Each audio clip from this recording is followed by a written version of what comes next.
नमस्कार.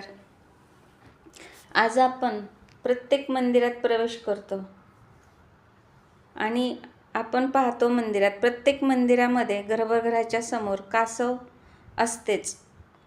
मग कासवच का असते? दुसरं काय का ठेवत नाहीत? कासवच का ठेवतात?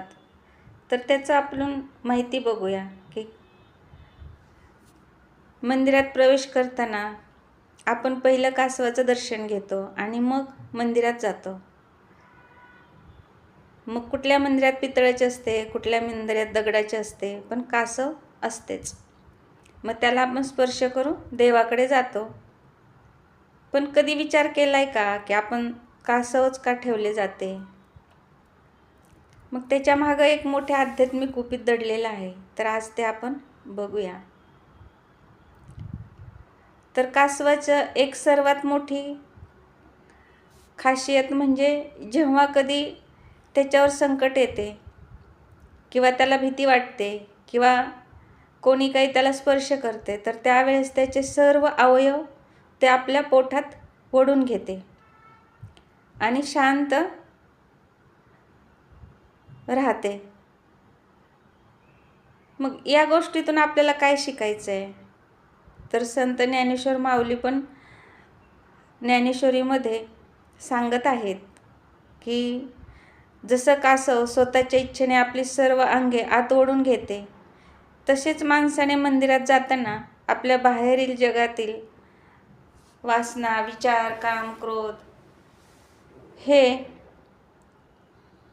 बाजूला ठेवून आपण मंदिरात शांतपणे,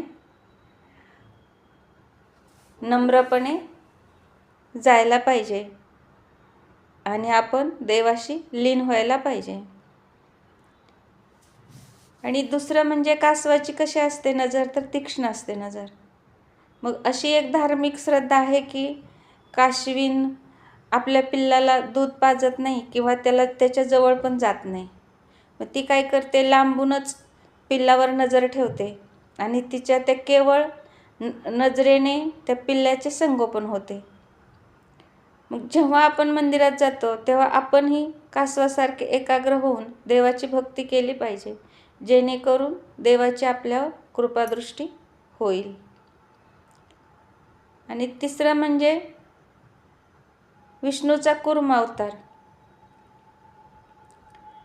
तर पुराणानुसार जेव्हा देवदानवाचे मिळून समुद्रमंथन झाले तेव्हा मंदर पर्वत समुद्रात बुडू लागला होता. मग त्यावेळी काय केलं? भगवान विष्णूंनी विशाल कूर्म अवतार घेतला आणि आपल्या पाठीवर संपूर्ण पर्वत पेलून धरला.